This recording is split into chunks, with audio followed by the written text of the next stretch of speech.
वाह,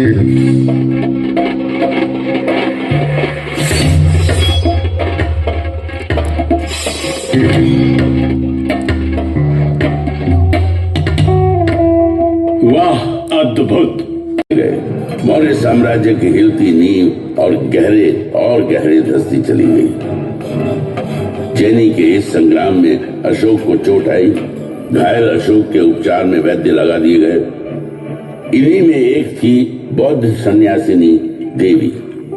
दिन रात अशोक की देखभाल में लगी थी। देवी के संपर्क ने अशोक का परिचय बौद्ध धर्म और विचार से कराया। धर्म का विचार अशोक के मन को छू गया था। देवी का अनुराग और उसका संपर्क उसे भाने लगा। आगे चलकर अशोक ने देवी के अनुराग और उसके प्रति अपने लगाव को वैवाहिक रूप में बदल दिया। अशोक उज्जैनी के प्रशासन में लगे थे।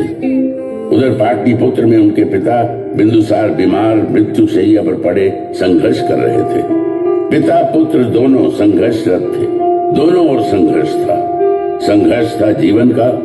अशोक उज्जैनी के संघर्ष के विजयी योद्धा थे, लेकिन पिता बिंदुसार मृत्यु से अपने जीवन का संघर्ष करते हार गए। मृत्यु ने जीवन पर विजय प्राप्त की।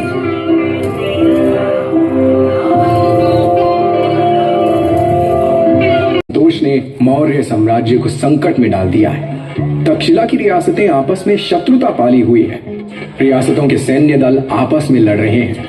यदि इसे शीघ्र रोका नहीं गया तो वह दिन दूर नहीं जब तक्षशिला मौर्य साम्राज्य के खिलाफ विद्रोह कर देगा। पितामह चंद्रगुप्त के साम्राज्य की रक्षा करनी है तो तक्षशिला के विद्रोह को शांत करना ही होगा। हम भाइयों में सिर्फ अशोक ही ऐसा है जो इस विद्रोह को शांत कर सकता है। इसलिए मैं आपसे आग्रह करता हूँ कि अशोक को यथाशीघ्र तक्षशिला प्रस्थान करें। वो महत्वपूर्ण बना हुआ था।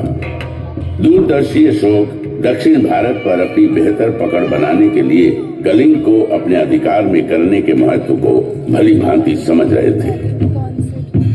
मौर्य साम्राज्य को अभेद्य बनाना है तो समुद्री मार्ग को अपने कब्जे में करना होगा। सामुद्रिक मार्ग भविष्य में आफत डाल सकता है।